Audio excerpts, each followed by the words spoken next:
वक्रतुंड महाकाय सूर्यकोटि समप्रभ निर्विघ्नं कुरु मे देव सर्वकार्येषु सर्वदा वसुदेवसुतं देवं कंसचाणूरमर्दनं देवकी परमानन्दं कृष्णं वन्दे जगद्गुरुं गुरुर्ब्रह्मा गुरुर्विष्णुः गुरुर्देवो महेश्वरः गुरुः साक्षात् परब्रह्म तस्मै श्री गुरवे नमः। अलंकापुरी पुण्यभूमी पवित्र इथे नांदतो ज्ञान राजा सुपात्र तया आठवीता महापुण्य राशी नमस्कार साष्टांग श्री ज्ञानेश्वरासी। आपण परवा गीतेची आणि महाभारताची पार्श्वभूमी पाहिलेली आहे आणि प्रश्नोत्तरामध्ये कुणी मला एक छान प्रश्न विचारला होता की ज्ञानदेवांना ही प्रेरणा कोणी दिली. तर माझ्या मते मी त्यावेळेला निवृत्तीदासांनी दिली असं म्हटलेलं होतं. पण त्याच्या अगोदर आपल्याला एक लक्षात घेतलं पाहिजे की माता पित्यांनी ज्या वेळेला देहांत प्रायश्चित्त घ्यायचं ठरवलं आणि त्याच्या अगोदर ज्ञानदेवांनी ही गीता आपल्या हस्ताक्षरात लिहिलेली होती आणि ती आपल्या वडिलांना दाखवली आणि त्यावेळेला त्याचे वडील विठ्ठलपंत त्याला म्हणाले की ज्ञाना, तू आता ही ज्ञानेश्वर आपलं गीता फक्त लिहिलीस, पण ही समाजापर्यंत समजावून देण्याचं काम तू आता कर आणि संस्कृत मधली ही गीता तू प्राकृत मध्ये किंवा मराठीतून लोकांपर्यंत पोहोचव, असं वडिलांची पण त्यांना प्रेरणा मिळालेली होती. आणि नंतर वडील आई वडील गेल्यानंतर मात्र त्याचे बंधू निवृत्तीनाथ यांनीच त्याला वारंवार त्या गोष्टीला प्रेरणा दिलेली आहे. आणि त्यामुळं ज्ञानदेव हे सगळं निवृत्तीनाथांचं बोलणं ऐकत ऐकत या प्रस्तावनेपर्यंत पोहोचलेले होते आणि ते त्याला सांगतात की आता तुझं हे बाकीचं जे विधान आहे किंवा जास्त वर्णन आहे हे तू आता थांब, जास्त काही बोलू नकोस, गीतार्थ सांगायला सुरुवात कर. आणि मग सद्गुरु रायांनी ज्ञानदेवांच्या पाठीवरून प्रेमानं हात फिरवला. त्यांनी ज्ञानदेवांचं मुख कुरवाळलं. आपल्या आसनावर ते येऊन बसले आणि सर्व श्रोत्यांना त्यांनी नमस्कारपूर्वक मनपूर्वक नमस्कार केलेला आहे आणि मुक्तेला जवळ केलं, तिच्या केसावरून हात फिरवला आणि ती आदी माया आहे हो, तर त्या आदी मातेकडे प्रेमानं पाहिलं आणि त्या क्षणी ज्ञानदेवांच्या मुखातून गीतेची अक्षर शंकराच्या जटेतून जशी गंगा प्रकट व्हावी तशी प्रगट व्हायला लागली आणि मग गीतेचा प्रारंभ झालेला आहे. ओम श्री परमात्मने नमः. श्रीमद् भगवद गीता अथ प्रथमोऽध्यायः. धृतराष्ट्र उवाच धर्मक्षेत्रे कुरुक्षेत्रे समवेतायुयुत्सवः मामकः पांडवाश्चैव किम कुर्वत संजय. आता गीतेचा प्रारंभ झालेला आहे. सगळ्यांना पार्श्वभूमी तर माहितीये की धृतराष्ट्र म्हणतोय, विचारतोय संजयाला की धर्मक्षेत्रे कुरुक्षेत्रे समवेतायुयुत्सवः. युयुत्सवः म्हणजे युद्धासाठी उत्सुक असलेले. कोण? माझे कौरव आणि पांडव, म्हणजे माझे पुत्र आणि कौरव आणि पांडव हे आता संजया एका ठिकाणी कुरुक्षेत्राच्या ठिकाणी जमलेले आहेत. ते कुरुक्षेत्र म्हणजे काय आहे हो, तर धर्मक्षेत्र आहे आणि धर्माचं स्थान असलेल्या कुरुक्षेत्रावर युद्धाच्या इच्छेनं एका ठिकाणी जमलेल्या माझ्या आणि पंडूच्या मुलांनी काय बरं केलं? किम कुर्वत संजय म्हणजे किम अकुर्वत संजय, अरे संजया या दोघांनी काय बरं केलं असा प्रश्न विचारलेला आहे. कारण शेवटी श्रीकृष्णाने कितीही प्रयत्न केले, सगळ्यांनी खूप प्रयत्न केले, पण दुर्योधनानं काहीही ऐकलं नाही. खरं म्हणजे दूत म्हणून श्रीकृष्ण गेलेले होते आणि त्यांनी काय विचारलं होतं की अरे, आता 12 वर्षाचा वनवास आणि 1 वर्षाचा अज्ञातवास या पांडवांनी सहन केलेला आहे, पूर्ण केलेला आहे, तेव्हा आता त्यांना अर्ध राज्य तू देऊन टाकावं. दुर्योधन इतका मानी होता, इतका अभिमानी होता आणि त्यानं ते बिलकुल पसंत केलं नाही, ते नाकारलं. आणि तो म्हणतो, अहो अर्ध राज्य काय, 5 गावं सुद्धा देणार नाही. कारण मग भगवान म्हणतात, मग निदान 5 गावं तरी दे. नाही, 5 गावं सुद्धा देणार नाही 5 जणांना. अहो एवढंच काय, सुईच्या अग्रावर मावेल एवढी माती सुद्धा देणार नाही. सुईच्या अग्रावर किती माती बसली असतो, 1 कणभर, पण तेवढी सुद्धा मी देणार नाही. आणि जर त्यांना हवं असेल राज्य, तर त्यांनी युद्ध करून यश मिळवून, विजय मिळवून ते प्राप्त करून घ्यावं. आणि म्हणून या शेवटच्या प्रयत्नानंतरही आता युद्ध उभं राहिलेलं आहे. त्या धर्मक्षेत्री म्हणजे कुरुक्षेत्रावर दोन्हीकडचं सैन्य जमलेलं आहे आणि तिथे संजयाला धृतराष्ट्र विचारतात. आता ज्ञानदेव काय म्हणतात बघा.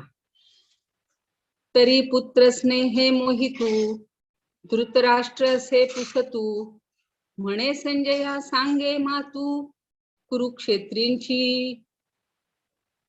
आता ते म्हणतात की पुत्र स्नेहानं जो मोहित झालेला होता, मोहिनी पडलेल्या या जन्मांध धृतराष्ट्रानं, आता त्याची मोहिनी कशी होती हो, आंधळी होती. कारण त्याचं पुत्रप्रेमही आंधळच होतं. आणि त्यामुळे तो संजयाला म्हणतोय की कुरुक्षेत्रावर काय घडलं ते मला तू सांग बरं. असं या ठिकाणी जे शब्द वापरलेले आहेत की संजया सांगे मातू, मातू म्हणजे मला कुरुक्षेत्राची जी कथा आहे किंवा कुरुक्षेत्री काय घडते हे मला तू सांग बर का. वर्णेकर म्हणतायत, जो पुत्र स्नेहे मोहित झाला तो धृतराष्ट्र संजयाला, म्हणे कुरुक्षेत्रीची मला वार्ता सांग. तो मातूचा अर्थ इथे बरोबर मला असा छान त्यांनी दिलेला आहे. आणि धृतराष्ट्र संजयासी पुसत, युद्धासाठी ते जे जमलेत, कौरव पांडव काय करीत आहेत ते कुरुक्षेत्री. असे ते काय करतायत बरं, कुरुक्षेत्रावर काय करत आहेत, असं प्रश्न विचारलेला.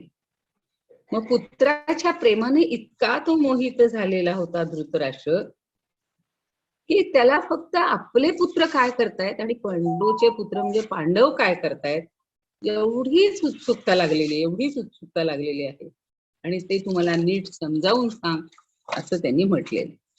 आता इथे संस्कृत शब्द जो आहे धर्मक्षेत्र आणि कुरुक्षेत्र, तर ह्या 2 शब्दांचं जरा आपल्याला स्पष्टीकरण थोडं समजून घेऊया. इथे धर्मालय असं त्यांनी म्हटलेलं आहे. पुढची जी ओवी आहे त्याच्यामध्ये म्हटलेलं आहे की जे धर्मालय म्हणजे तेथ पांडवाणी माझे गेले असती व्याजे झुंजाचे नी. तर ते आपण पाहूया, त्याचा अर्थ तर पाहायचंच आहे. पण धर्मक्षेत्र असं का म्हटलं हो, तर कुरुक्षेत्रात देवतांनी पूर्वी यज्ञ केलेला होता आणि कुरु राजा जो पूर्वीचा जो त्यांचा कुरु राजा होता त्या ठिकाणी तपश्चर्या केलेली होती आणि यज्ञादी धर्म कर्म सगळी धर्ममय झाल्यामुळं ती कुरु राजाची ती तपोभूमी असल्यामुळं या ठिकाणाला धर्मभूमी किंवा धर्मक्षेत्र म्हणजेच कुरुक्षेत्र असं म्हटलेलं. आता क्षेत्रज्ञ योग आपण पाहिला, त्याच्यामध्ये क्षेत्र म्हणण्यामध्ये धृतराष्ट्राचा असा अभिप्राय आहे की ही आपली कुरुवंशीयांची जी भूमी आहे, क्षेत्र म्हणजे शेत आहे, ती केवळ आता युद्धभूमी नाहीये, तर ती तीर्थभूमी पण आहे. या ठिकाणी मनुष्य जिवंतपणे पवित्र कर्म करून आपलं कल्याण करून घेऊ शकतो असा विचार त्या ठिकाणी आहे. आणि लौकिक आणि पारलौकिक लाभ व्हावा या दृष्टीनं ही भूमी युद्धासाठी निश्चित केली होती. म्हणजे ती पवित्र भूमी पण आहे युद्ध जरी झालं तरी युद्धानंतर जे मरण पावतील त्यांना पारलौकिक सुख लाभावं, मोक्ष मिळावा, गती मिळावी, या दृष्टीने हे युद्ध या ठिकाणी निश्चित केलेलं होतं.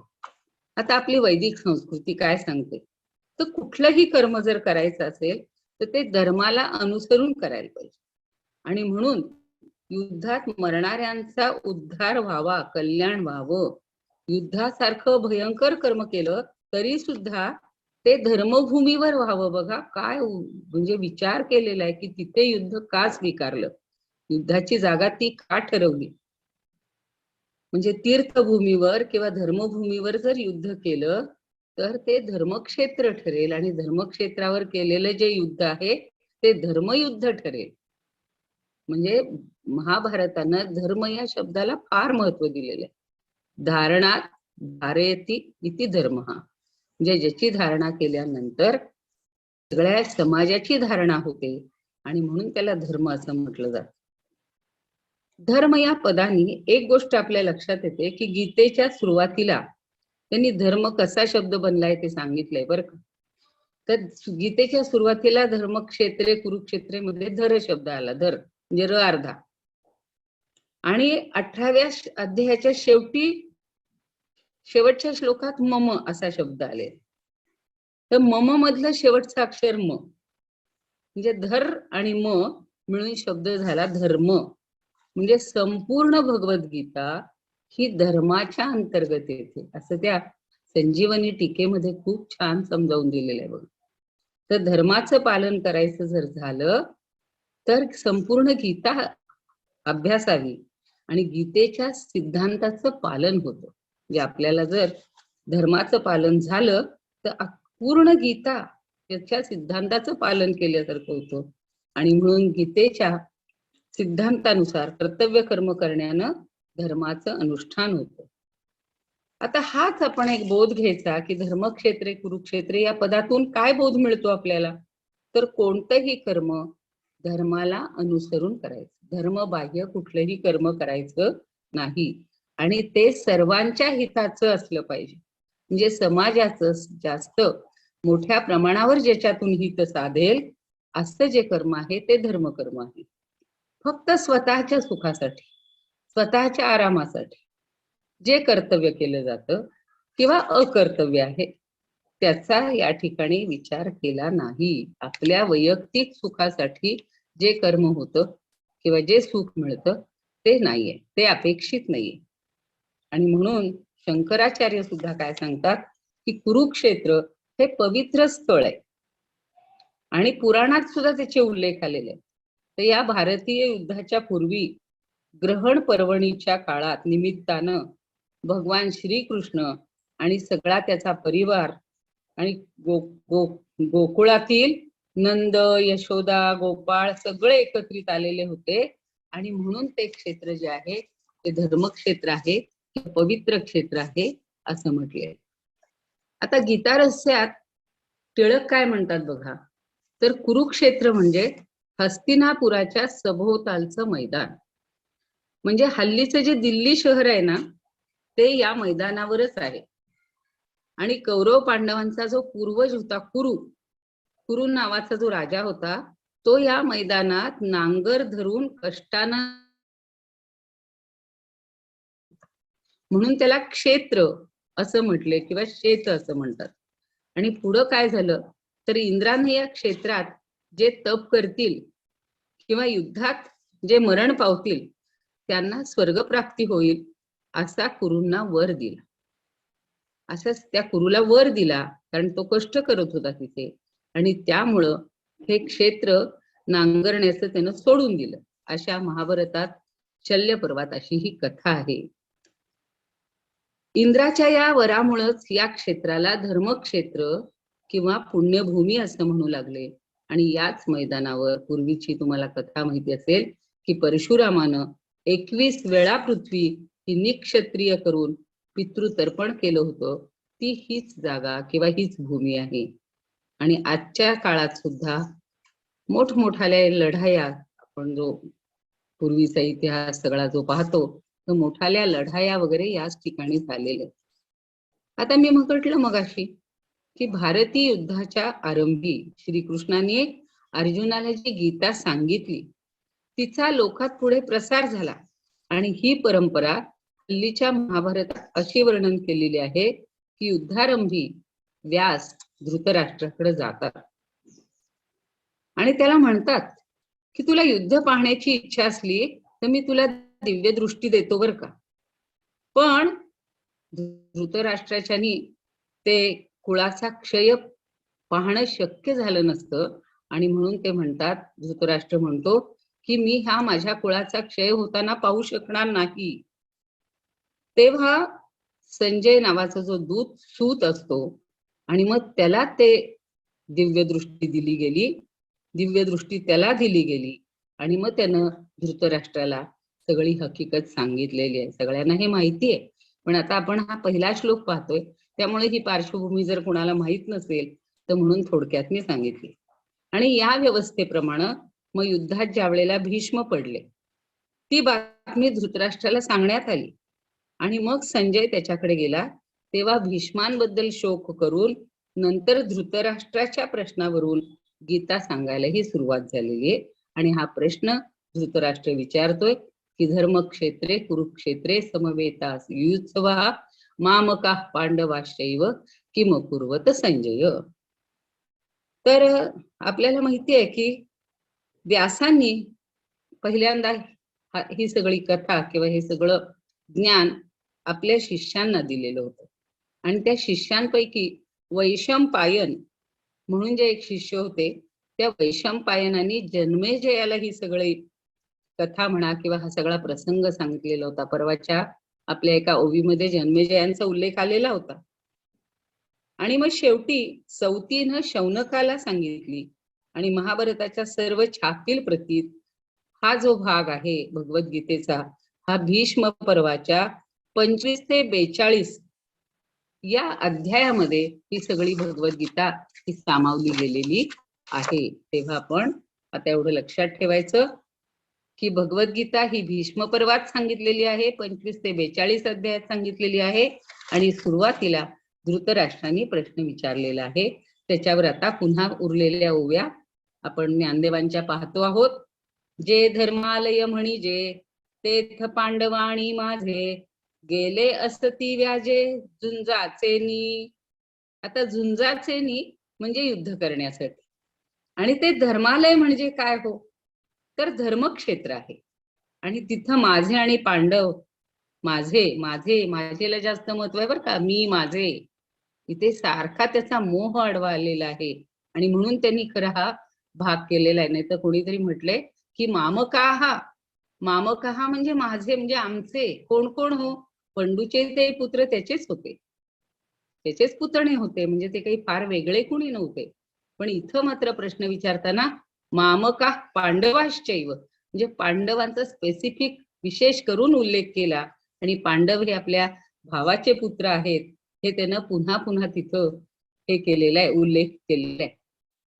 तर या झुंजाचेनी म्हणजे युद्धाच्या आणि व्याजे म्हणजे निमित्ताने हे सगळे जे जमलेले आहेत ते काय बरं करत आहेत किंवा ते कोणत्या निमित्ताने त्या ठिकाणी गेलेले आहेत ते मला चटकन सांग. तरी त्याची तीही येथुला अवसरी काय किजत असे येर येरी ते झड करी कथन करी मज प्रती. आता पुढची ओवी सांगतात की तरी तीही येथुला अवसरी, तरी एवढा वेळपर्यंत, अवसरी म्हणजे वेळपर्यंत, एवढा वेळपर्यंत ते परस्परात काय करतायत.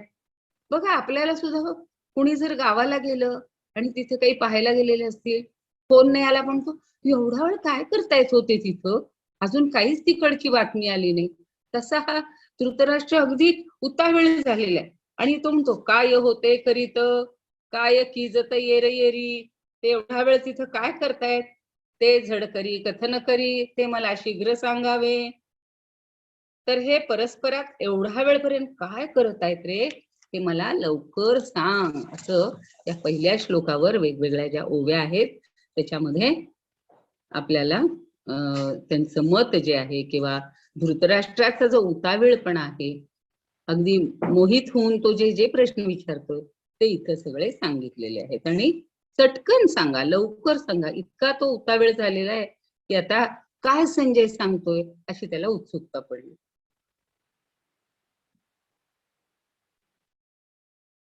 आता दुसरा पुढचा आपला श्लोक आहे बघा. काय आहे?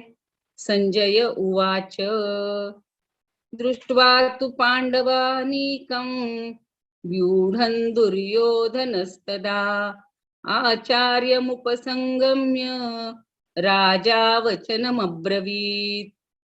आता तिथे दृष्ट्वा तु पांडवानीकम, अनिकम म्हणजे सैन्य बरं का.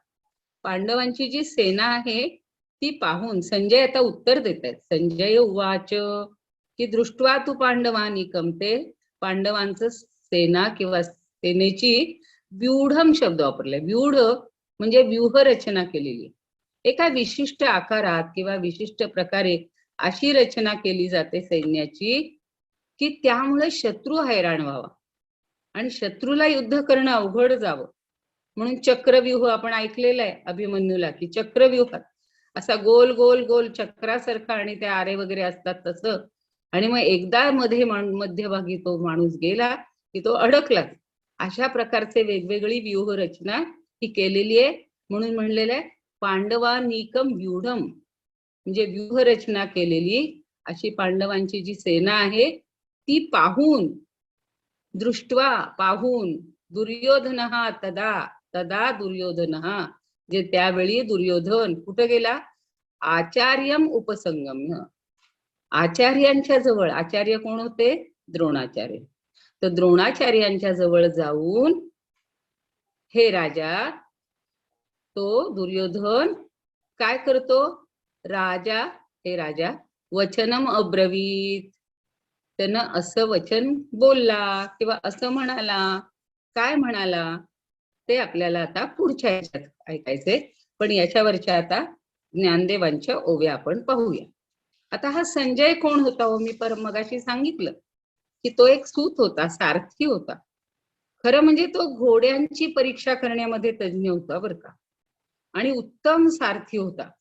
युद्धामध्ये घडणाऱ्या सगळ्या घटना या प्रत्यक्ष पाहण्याची शक्ती म्हणून व्यासांनी त्याला दिलेली आहे. जेव्हा धृतराष्ट्रांनी नाकारलं, नको मला, त्यावेळेला त्याला ती दिव्य दृष्टी मिळालेली आहे, ती पाहण्याची शक्ती मिळालेली आहे.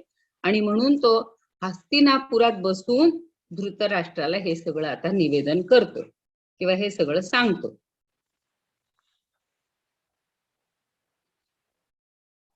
आता तो काय सांगतोय बघा, की त्यावेळेला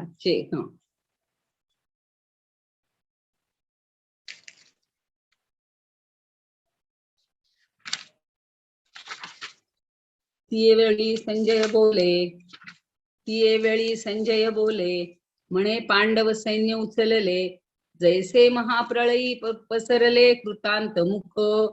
त्या ज्ञानदेवानी इतक्या त्याला उपमा दिलेल्या आहेत, इतकी वेगवेगळी हे सांगितलेली आहे, कल्पना केलेली आहे की हे सैन्य कसं होतं. आता आपण पाहिलं की व्यूहरचना केलेली होती, हे ते सगळं सांगितलेलं आहे. पण ज्ञानदेव काय म्हणतात की त्यावेळी संजय बोले, तेव्हा तो संजय सांगतोय. काय सांगतो? की म्हणे पांडव सैन्य उचलले.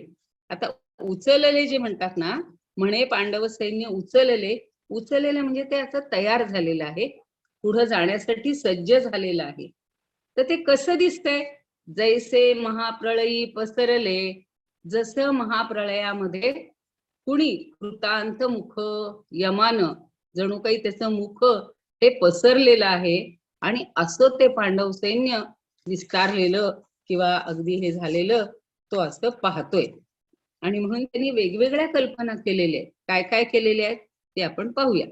की ते जे सैन्य एवढं पसरलेलं आहे, ते पसरलेलं सैन्य हे पांडवांचं सैन्य ते आता चालू लागले, म्हणजे पुढं पुढं थोडस आता सज्ज होऊन युद्धासाठी ते निघालेलं आहे. मग आता पुढे काय कल्पना केली? तैसे ते घनदाट उठावले एकवट, उठावले एकवट, जैसे उसळले काळकूट धरी कवण. आता अजून एक कल्पना केलेली आहे की एखादं काळकूट विष जे आहे ना, तर त्या काळकूट भयंकर विषाप्रमाणे ते कालकूट विष जर असं उफाळून आलं तर त्याला काही रोखता येत नाही, त्याला नियंत्रणात आणताच येत नाही. त्याप्रमाणे हे पांडव सैन्य हे एकवटून आता उठाव करू लागलेलं आहे, असं त्या ठिकाणी त्यांनी म्हटलेलं आहे. तर तैसे घनदाट सैन्य ते सज्ज होता, वर्णेकर म्हणतात बरं का, तैसे घनदाट सैन्य ते सज्ज होता, एका रोखाने चालू लागला, काळकूट उसळता, शमन कोण करील. म्हणजे ते एका रोखाने चालायला लागले. बघा, पांडवांच्या मनात होतं का हो युद्ध करायचं? नव्हतं. शेवटी युद्धही त्यांच्यावर लादलं गेलं. पण आता एकदा लादल्यानंतर आणि एकदा युद्धाला तयार झाल्यानंतर मग त्यांनी हात जोडून बसायचं होतं का, हाताची घडी घालून, की आम्हाला नाही युद्ध करायचं? शेवटी ते आलेलं आहे, प्राप्त झालेलं आहे, म्हणून ते सज्जही झाले, सगळ्यांनी व्यूहरचना केलेली आहे आणि मग सगळे हळूहळू सज्ज होऊन पुढे चालू लागलेले. तेव्हा त्याला कोण आता आवर घालणार? एखादं काळकूट विष, बघा तुम्ही, विषाचं एका शास्त्रज्ञाचं म्हणजे असं एक प्रसंग सांगितलेला आहे, त्याचं मला नाव आता येणार नाहीये, पण त्या विषाची चव कशी असते. तर एक कणभर बर का, अगदी अगदी कणातला कण त्यांनी ते विष आपल्या जिभेवर ठेवलं. ठेवल्या त्याला चव कशी लागली माहिती नाही, पण त्याच्या हातून फक्त एस लिहिलं गेलं. एस म्हणजे स्वीट का सोर म्हणजे कडू, असं शब्द लिहिला गेलेला होता. तसं एकदा का विष तुमच्या अंगामध्ये भिनलं किंवा ते जर उसळलं तर त्याचं शमन कोणीही करू शकणार नाही. आता माणूस म्हणेल का हो, चुकून मी विष घेतलं, आता मला माफ करा देवा. अहो, देव नाही माफ करू शकत. तसंच या काय म्हणतात, उसळणाऱ्या काळकूट विषाचा ओघ कुणीही आवरू शकत नाही. त्याप्रमाणे तो सेना समूह शत्रूला आता आतमध्ये शिरकाव न करू देणारा असा घनदाट एकजुटीनं असा त्यानं आता उठाव करणारा ठरलेला आहे. आणि कालकूट विष हे उफाळून आल्यावर त्याला रोखता येत नाही. त्याप्रमाणे पांडव सैन्य एकवटून उठाव करू लागलेले, एकवटून. आता ते सगळे एक झालेले. एकत्र घनसन्नद्धम सहसैव समुत्थितम. आता ते एकत्रित तिथं आले आणि मग कालकूटमिवोच्छिन्न कोनु तद्धारणे क्षमः. मी आता हे संस्कृत काय वाचलं तुम्हाला मुद्दा म्हणून सांगते. या कालकूट विषयाबद्दल एक ज्ञानेश्वरीचा मी मागे उल्लेख केला होता, की संस्कृत पुन्हा ज्ञानेश्वरी केली बर का. म्हणजे पहिली भगवद्गीता संस्कृत म्हणून ज्ञानदेवानी ती प्राकृत केली आणि ती प्राकृत ज्ञानेश्वरी पुन्हा खासनीस म्हणून जे आहेत त्यांनी संस्कृत केलेली आहे. तर त्यांनी हा शब्द तिथं वापर म्हणजे अशी रचना केली, एकत्र घनसन्नद्धम सहसैव समुत्थितम कालकूटमिवोच्छिक्तम कोनु तद्धारणे क्षमः. या कालकूटाला धारण करायला कोण बरं समर्थ आहे? कारण विष ते विषच, ज्याचा जो स्वभाव आहे ना तो कधीही सोडणार नाही. आणि म्हणून आपण म्हणतो मराठीत, विषाची परीक्षा घेऊ नका. तसं हा समूह आता जरी पुढे जात असला तरी तो कशासारखा आहे? ते या विषासारखा आहे, कालकूटासारखा आहे. लेले मॅडम असं म्हणतात, अनावरतो सैन्य सागर जैसे कालकूट भयंकर अथवा वडवाग्नीच प्रखर प्रलय काळीचा. तो अगदी अजून एक उपमा आहे पुढे, ज्ञानदेव बोलतायत की ना तरु वडवानलू सांदूकला प्रलय वाटे पोखला सागर शोषुनी उधवला अंबरासी. अजून एक कल्पना केलेली आहे की सागर शोषुनी उधवला अंबरासी, अंबर म्हणजे आकाश, समुद्रातील पाण्याचं इतकं शोषण झालं, इतकं शोषण झालं आणि ते आकाशापर्यंत त्यातला जो वडवानळ आहे, सुप्त अग्नी असतो बघा समुद्रामध्ये, तर तो प्रलय काळचा जो वारा वाहू लागला तर त्यानं तो उफाळून येतो, तो भडकतो. साधुकला म्हणजे भडकला, प्रलय वाताने भडकला. ना तरु वडवानलू सांदूकला, साधुकला म्हणजे भडकलेला आहे. आणि प्रलय वाते पोखला, आणि प्रलयाच्या वाऱ्यानं तो इतका प्रदीप्त झाला की समुद्रातलं सगळं पाणी तिथं शोषण केलं गेलंय आणि आकाशापर्यंत तो अग्नी भिडलेला आहे. म्हणजेच काय की समुद्राच्या तळाशी असणारा जो अग्नी आहे, वडवानल त्याला म्हणतात, तो जर पेटला, आणि तो कशामुळे पेटतो तर प्रलय काळाच्या वाऱ्याच्या साह्याने पेटतो, भडकतो, आणि मग समुद्र आटवून टाकून आकाशाला जाऊन भिडला की काय, इतकी परिस्थिती झालेली बघा. म्हणजे एखाद्याच्या सहनशक्तीचा जर आपण फार परीक्षा घेतली तर त्याचे काय परिणाम होऊ शकतात आपण बघतो. आणि तीच अवस्था इथे पांडवांची झालेली आहे की त्यांनी खरं म्हणजे सगळं सहन केलेलं होतं, त्यांना बिनबोभाट ते राज्य मिळायला पाहिजे होतं. आता युद्धात आल्यानंतर ते असं, ज्ञानदेवांनी ह्या कल्पना फार सुंदर, जास्त त्याचं तीव्र रूप कसं झालंय हे सांगतायत. आणि प्रलय काळी समुद्रातला जो वडवानळ आहे ना, तो इतका पेटून उठतो, इथून इतका पेटून उठतो की तो फार आकाशापर्यंत जाऊन फिरतो. आता मी सांगितलं तसं ती जी ज्ञानेश्वरी आहे, संस्कृत मधून पुन्हा गीर्वाण ज्ञानेश्वरी म्हणलेलं आहे. किंवा प्रलयवातेन प्रवृद्धौ वडवानलः प्रशोच्य सागरम तिष्ठन अंबरांत प्रधावती. तो अंबरापर्यंत म्हणजे आकाशापर्यंत हा वडवानळ पसरलेला आहे किंवा धावत सुटलेला आहे. आता अजून काय काय हो इथे झालेलं आहे तर ना, तैसे बळ दुर्धर नाना व्यूही परिकर अवगमले भयासुर ती काळी. आता हे जे व्यूह रचलेलं जे सैन्य आहे हे काय झालंय तर अवगमले भयासुर, ते अत्यंत भेसूर, भयासुर म्हणजे भय आणि असुर असा नाही अर्थ घ्यायचा, भयच आहे त्याच्यामध्ये, पण भेसूर आपण म्हणतो ना, अतिशय भेसूर दिसायला लागलेले आहे त्यावेळी ते जे सैन्य आहे. तर नाना तऱ्हेच्या व्यूह रचनांनी युद्धासाठी सावध किंवा तत्पर झालेले ते सैन्य हे विजयासाठी न आटोपणार किंवा त्याला नियंत्रणात ठेवता येत नाही असं महाभयंकर वाटलेलं आहे, भेसूर वाटलेलं आहे. पण ते प्रलय सैन्य पाहून सुद्धा दुर्योधनानं त्यांना तुच्छ लेखलेलं आहे. तो दुर्योधन काही त्यांना अजूनही घाबरत नाहीये, कारण त्याच्यासाठी एक छान उपमा दिलेली आहे बघा. जे ते देखिलिये दुर्योधने अव्हेरिले कवणे माने, जैसे न गणिजे पंचानने गजगटाते. बघा, फार सुंदर कल्पना केली की गजघट म्हणजे हत्तीच्या गळ्यामध्ये घंटा असतात बघा.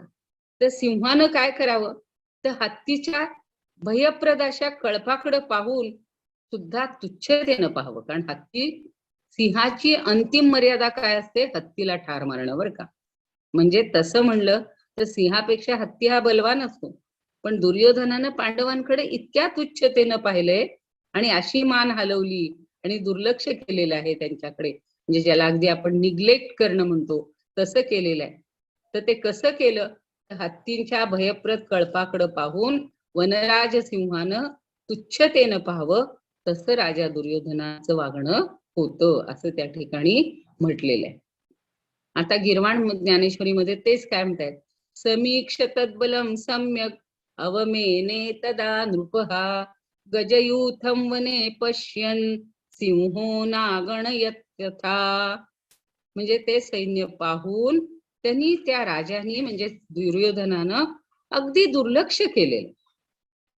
म्हणून लेले मॅडम म्हणतायत, परी ते सैन्य पाहून भ्याला नच दुर्योधन द्रोणाचार्यास उद्देशून म्हणतो काय ते पहा, म्हणतो काय.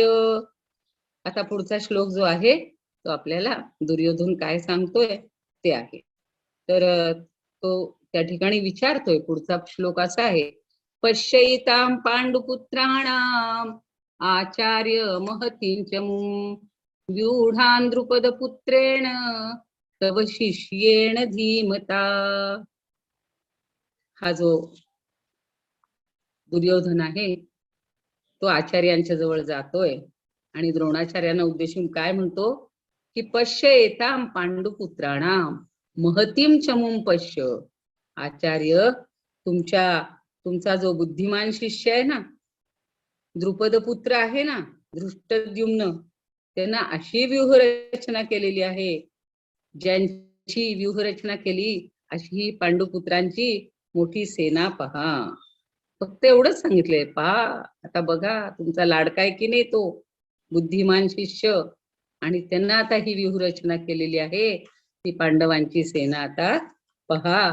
असं तो थोडासा छद्मीपणानं किंवा तिरस्कृतपणे किंवा त्या पांडवांच्या ताकदीची शक्तीची न कल्पना केल्यामुळे असं तो बोलतो. म्हणून ज्ञानेश्वरीत काय म्हणतायत बघा, मग द्रोणापासी आला तया ते म्हणे हा देखिला, मग द्रोणा समीप आला त्यास म्हणे काय पाहिला, कैसा दळभारू उचलला पांडवांचा. वर्णेकर म्हणतात म्हणजे तो द्रोणापाशी आला आणि तो म्हणतोय की कैसा दळभारू उचलला. दळ म्हणजे सैन्य बर का, हा सैन्याचा जो मोठा हे आहे, काय म्हणू आपण, मोठं सैन्य आहे, हे कसं उसळलं. उचलला म्हणजे काय, उसळलं बर का. कैसा दळभारू उचलला पांडवांचा, म्हणजे हे पांडवांचं हे सैन्य जे आहे हे कसं उसळलंय ते आता पहा.